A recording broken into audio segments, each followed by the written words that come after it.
Halo teman-teman, kembali lagi di Dahar Engineer. Di sini kita coba bedah dari awal tentang Revit. Kita coba kenalin tentang Revit. Nah, sebenarnya apa sih Revit? Revit itu merupakan salah satu software besutan dari Autodesk. Teman-teman tahu nih, Autodesk itu ngeluarin banyak banget software. Ada Civil 3D, ada AutoCAD, ada Navisworks, ada Advanced Steel, ada Maya, ada Formit, ada 3ds Max, gitu udah banyak banget gitu ya.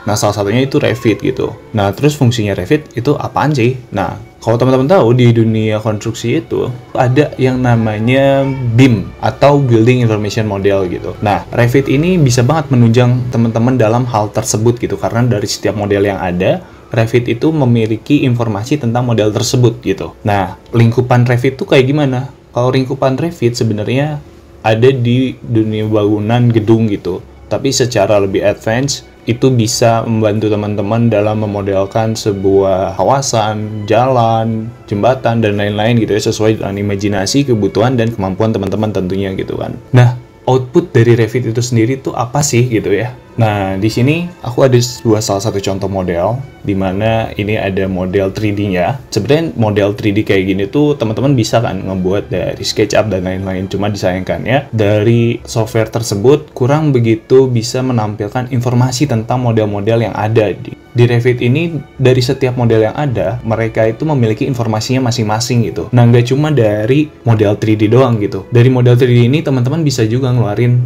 dalam bentuk gambar kerja 2 dimensi gitu. Contohnya di sini mungkin ada dari denah lantai 2-nya, denah atap, ada potongan, ada detail, bahkan hingga ke struktural sampai ke tulangan-tulangan gitu. Nggak hanya struktural dan arsitektural gitu. Teman-teman pun di sini bisa memodelkan MEP lebih lanjut gitu. Kayak contohnya di sini aku ada model tentang plumbingnya dari bangunan yang tadi gitu. Nah, di sini teman-teman bisa ngeluarin model dari sini hingga akhirnya teman-teman bisa melihat apakah terjadi clash detection atau enggak gitu. Nah, clash detection itu apa gitu? Clash detection itu di saat kalian teman-teman gitu ya melihat suatu gambar 2 dimensi kayaknya aman-aman aja, tapi implementasinya di 3 dimensi atau di lapangan ternyata wah, objek ini sama objek satu tuh tabrakan nih gitu. Nah, di sini dengan adanya Revit bisa memodelkan plumbing secara 3 dimensi, bisa meminimalisir clash detection yang ada gitu, karena teman-teman bisa ngelihat bagian-bagian mana aja nih yang bakal nabrak gitu.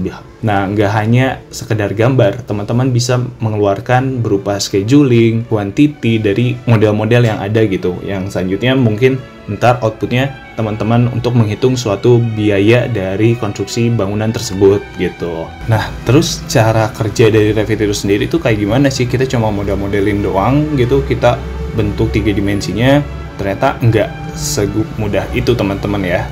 Teman-teman di sini dalam Revit itu ada yang dikenal namanya family atau komponen gitu. Nah, teman-teman kalau ngebuka Revit dari awal, terkadang saat teman-teman ngebuka Revit tersebut atau file tersebut tuh masih kosong gitu, nggak ada apa-apa. Terus cara model ini gimana gitu?